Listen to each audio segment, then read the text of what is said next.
We are broadcasting my portion of this evening's program by radio instead of television. I seem to have lost some weight, and I don't wish to mar my image. I cannot reveal exactly how much weight. I can only say that had I lost 10 more pounds, I would have had to file a missing persons report. For the uninitiated, I should explain that radio is simply television with the tube burned out. In radio, sound is a rather important ingredient. When it does not exist, it is manufactured. For example, this cellophane simulates the sound of a crackling fire. This sound effect is so authentic, one can almost smell the smoke. Maxie! Thank heaven you come back to me. Are you all right, darling? Oh, yes, ma'am. Are you all right? Mrs. Danvers. She's gone mad. She said she'd rather destroy Mandalay than see us happy here. Look! The West Wing!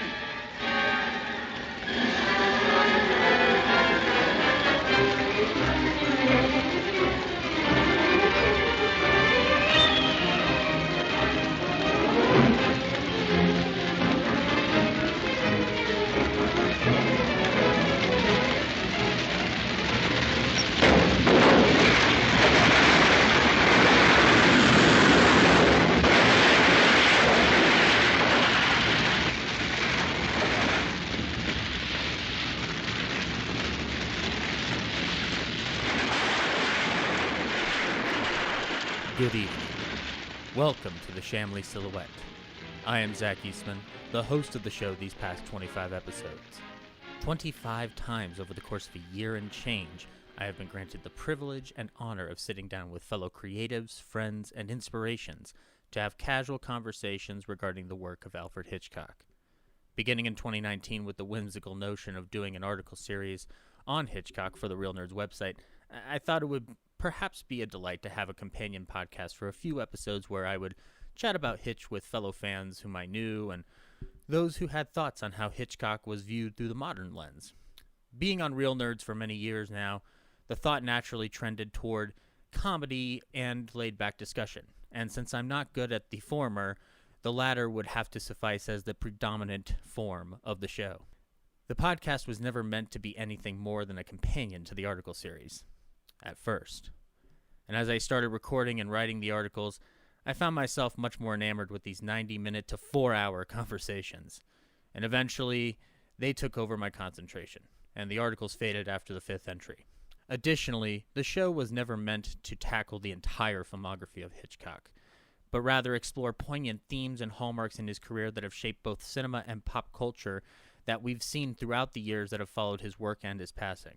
For 25 episodes, we managed to cover every angle that would be essential to understanding what Hitch's work was and what it did to lay the foundation of popular and artistic filmmaking over the decades.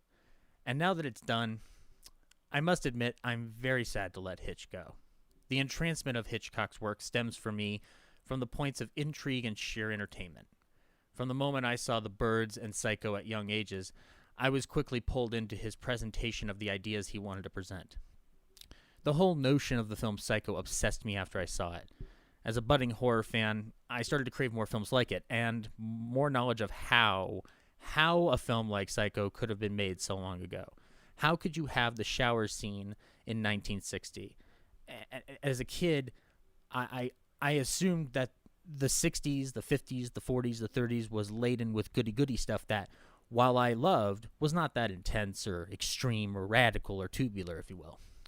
And I shared the notion that many my age would, that these films in black and white or of age were always too safe.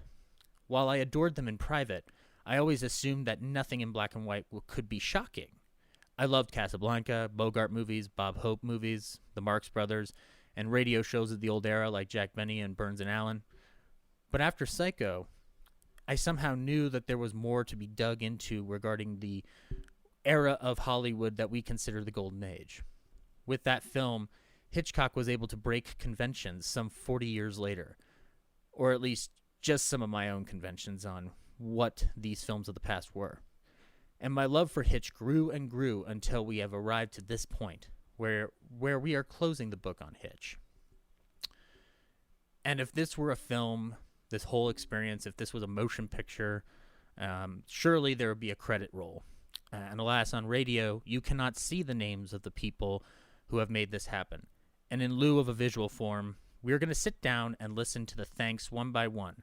Not unlike the trailer for Citizen Kane, you better buckle up for a few minutes. I can imagine that the first line of text to appear would be cast in order of appearance. And in that, the first name would be Ryan Frost.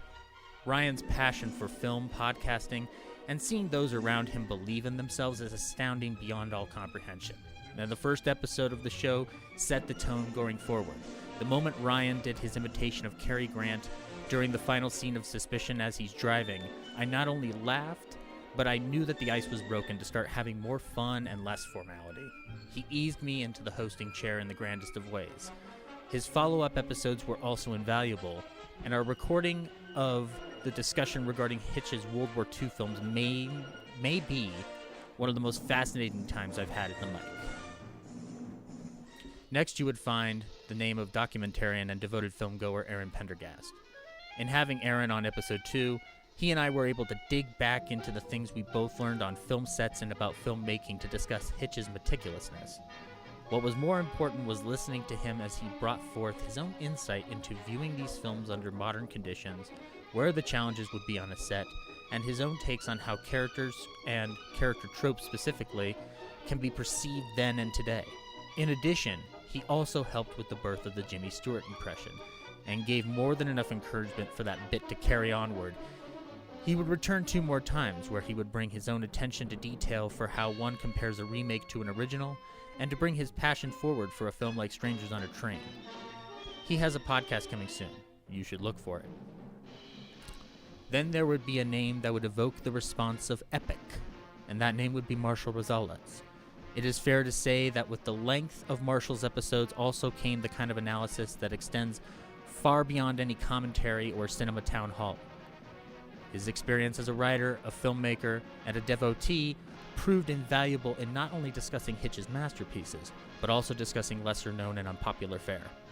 His ability to see what bright spots there could have been even in the weakest of Hitch's films was most important in discussing a master, and how even a master can make a blunder here and there. Additionally, his appreciation for Dial M for Murder and the use of 3D technology was a big highlight for the show, as it discussed the fact that Hitch might have fit in just fine with the world of ever-growing film technologies, and how they may be properly used to tell a story. More importantly, though, he had the patience to sit down as long as he did to speak on the important matters when it came to a legacy. And then Henry Jarvis would arrive next. Undoubtedly, his uproarious sense of humor and supreme intelligence proved invaluable in discussing where Hitch lies within the context of current filmmaking and young filmmakers such as himself. He was not tasked with holding anything up to a pedestal, and it was most important to have him to discuss where he understands the importance and where the line is drawn for him. And you owe it to yourself, if you liked what he had to say in episode 4, to sit down and watch his YouTube series Chewing the Scenery, an invaluable source of film history, context, and critique, and above all, a very hilarious watch. If you haven't seen his episode on Korean cinema and its history, do it now. Then the shocker of all names, James Hart, would appear from the rubble and smoke of Manderley itself. James' assertive, jovial, and heartfelt nature were and continue to be inspirations, so having him aboard was only a matter of when. Thank goodness he was there amidst his very busy schedule to discuss Rebecca, and to bring his learned impressions of how the film operates, all while tagging along in the spirit of having fun with the crazed production of this masterpiece, courtesy of one David O. Selznick. After all, it was the show that helped us decide whose chin would be best suited to replace Laurence Olivier's for the impending remake coming in October. The next name unveiled would be that of Corinne Westerman. A massive regret I have for this show was not having her on multiple times, and it's a mistake that will be corrected coming down the line with future series. Her head-on approach to tackling a classic like The Lady Vanishes not only brought forth insightful discussion, but also had us firmly believing that Dame Mae Woody should have been a super-secret agent named Lady Britain in her own film series. Are you listening, Disney Marvel? It's not too late. And undoubtedly, her approach to discussing classic cinema as a newcomer in some respects would further add to the whole discussion of Hitchcock's decades-long impact. Jack Hamley's name comes at the screen with ferocity, urgency, and matter-of-factness that cannot be ignored. His boisterous voice lends authority to any subject he discusses. Thankfully, he dedicates that voice to cinema, and thankfully to Hitchcock. His first episode proved a most comprehensive look at Hitch's most popular thematic through-line in his career, the lurid and seedy nature that then evolved into the examination of human psychology and specifically psychopathic tendencies. When you thought it could not get any better, he returned in full force, ready to help me tackle the discussion of Marnie and how one views uncomfortable art. His presence provided much support as we went head-on into issues of contemporary relevance. It is one of the reasons, amongst many, that you should be listening to his own cinema show, the Superlatives Film Podcast. And rolling in like a barrel of laughter and joy, Phil Vecchio's name appears on screen. He brought his passion and devotion to all of Hitch as we tackled one of the master's lesser discussed filmmaking ventures, his comedies. And with Phil's experience in discussing pop culture, film, and appreciation for the underappreciated, he made discussions about Trouble with Harry, Family Plot, and The Farmer's Wife ones to be fondly remembered.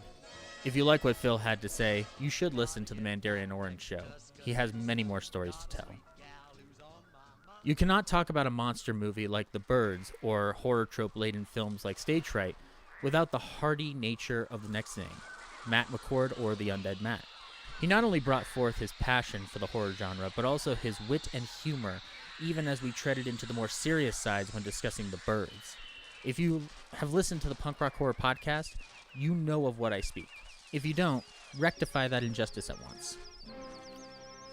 The next name comes in not just as an insightful voice, but one of our biggest supporters. His name is Andrew Sanders. His sureness and frankness came most handy when he, Aaron, and myself discussed the many similarities and differences with both versions of the man who knew too much as this is. He brought forth authority of his own as a longtime Hitch fan, and was also more than ready to jump into our own brand of whimsy as we dove into having a well-meaning ribbing over the Stewart version. His support for the show from its start is the greatest gift one can hope to receive, and his encouragement became most important in the early beginnings of the show. It's the same fantastic qualities that he brings to his own show, Pop Culture Brews, where he will give all that and some craft recipes on top of it all. I may not drink anymore, but cheers to that most definitely. You will not find a name appearing next that will match the connection to comedic gold than that of Will Elder. Braving a snowstorm that never occurred, he wrapped up the Jimmy Stewart saga of the show by bringing forth his knowledge of filmmaking, film noir, and storytelling to the discussion of Vertigo. And while we cannot claim it as the premier authority of knowledge on this most beloved masterpiece, I can definitely say that Will's quick wit was able to make it possibly one of the most hilarious examinations of Vertigo. To have a name like Matt Willix adorn those credits is a great honor. He does not mince words, and he is passionate to a fault for the things he appreciates. Knowing him for as long as I have, he further gave evidence of his knowledge and positivity that ran through our discussion of To Catch a Thief, that undoubtedly proved the worth of this film amongst Hitch's style and filmography. In fact, Willix may have been the only one to absolutely prove that it is indeed Hitchcockian, at least in Colorado. He was most welcome then, and he will be most welcome any other time. Brad Haig is a name so important that we must highlight it with all of the flourishes a graphic designer could dream of without overdoing it. Brad's appearance on the show was one of great value as it provided the perspective of one who did not carry the baggage of Hitchcock's legacy into his own filmmaking journey. As a result, we gave the listener a glimpse into a world where Hitch is not on a pedestal, and thus gave honesty in the best possible manner. Even more importantly, Brad does the arduous task of getting this show to the podcast apps, to the website, and to you, the listeners, through many days of no rest and only his amazing chinchilla Q at his side. He also gave us our spectacular logo, the one that has brought simple joy into my life anytime I gaze upon it. Brad, you are the undoubted genius behind all of this.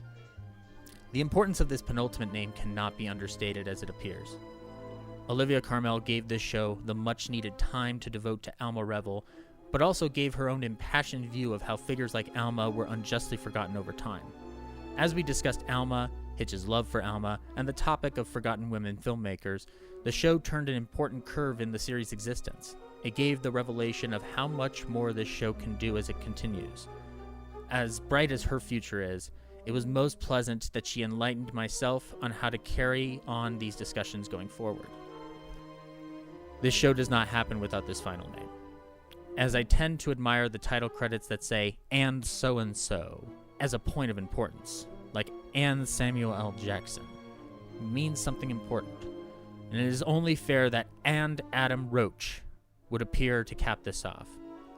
Prior to the outbreak of COVID-19, Adam graciously accepted and participated in recording the final episode in advance. It was an opportunity to talk to a person whose work gave me any notion that discussing figures of the past regarding Hollywood and filmmaking would have any merit. His work on Secret History of Hollywood and Attaboy Clarence are revelatory, as he weaves the stories of old into a format that recalls the golden age of radio. When you listen to a story he tells, you are transported in a way that no other show can do. Naturally, any time to have with him to discuss his work on the Hitchcock series he produced was more than appreciated. What's even more wonderful was how he brought forth his own enthusiasm for Hitch's films that he enjoys. When you listen to Adam discuss his love for Foreign Correspondent, you know that he is the right man for the job he is doing and will continue to do. He must also be thanked for his patience, as his episode came much later than intended due to the setbacks at the hands of COVID-19. All the inspiration and time he gave has been the greatest encouragement possible. And with that, if you have not listened to his show Secret History of Hollywood or subscribed to his Patreon to hear his previous series where he tackles people like Basil Rathbone, Nigel Bruce, the Warner Brothers, Val Lewton, you must ask yourself why, and then immediately say, "Well, I will now, thanks Zach," and settle in for some of the finest podcasting you will ever hear. And at the end of the credits, there would undoubtedly be a thank you to all who have listened and all that have encouraged this silly idea. Thanks to you, there came the reminder of a passion I have not just for the Master of Suspense, but for all of Golden Age Hollywood. It is absolutely no secret that the things birthed at this moment of cinema have evolved into what we consume on a daily basis, whether in a multiplex or, more than likely right now, on a phone. And yet the knowledge of where this all comes from seems to be growing dimmer with each passing year. While there are many resources to find these stories, there must be a desire to hear them. It is with that in mind that the Shamley Silhouette will become a new overall banner show called Yesteryear Ballyhoo Review. That's REVUE. The goal of that show will be to continue tackling films of the past with the same casual conversations that have been part of the Shamley structure. So, when the show returns under this banner, the first in its initial releases beyond the 25 episodes you've already heard will be Shamley Supplements. There's still much to discuss of Hitch beyond his time here, and there are other subjects within the realm of Hitchcock that deserve one last appraisal.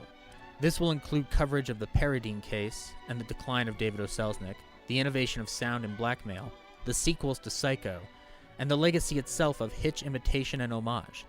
And yes, if you were wondering, I will have Corinne back to discuss Crook's tour, if she will acquiesce. After all, Charters and Caldicott's further adventures must be appraised. And as the show goes along, we will find new ways to fill time with one-off topics, discussions to see where the conversation could lead us in the future. The well of Hollywood and its history is deep, and it will be pertinent to bring these stories back to surface level. As we have seen not just this year, but for some time now, the world of film is changing, reckoning, and learning. The goal of the show, beyond the mere chuckles provided, will hopefully be to enlighten on how what we learned from then can help us understand where to go from here. Am I intelligent enough to do that? Of course not. And that's why I'm going to have other people come on board to help me out with that.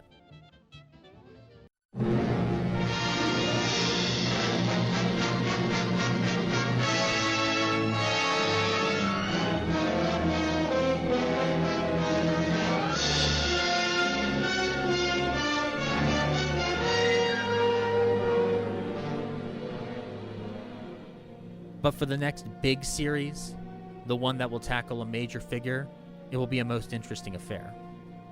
I have, in my time of learning of Golden Age Hollywood, from being a young boy to a dumb man, grown to appreciate the audacity of ambition. The ambition on and off the camera. A point of fascination that lies in how far that nerve can take you. Two figures in film history thrived on ambition, whether thematically or in their own lives. Their ambitions diverged and collided with equal force, no matter what their ultimate goals were. They were also friends who at the very end saw both success and sadness in their own equal measure. Running along two different sides of the tracks, they managed to mirror each other in most unique ways. And what's even more interesting is how that all came to a head in one of the greatest filmmaking adventures by ambitious men that was doomed to fail in their time. And while it does not have a title yet like Shamley, a good way to tease it would be to tell you that these two directors released their debuts in the same year, not too far apart. Both dealt with men on quests for answers and rewards no one could truly possess. One concerned a magnificent bird, and the other was searching for a crucial piece in a giant jigsaw puzzle. But until we return, this is your obedient servant, Zach Eastman.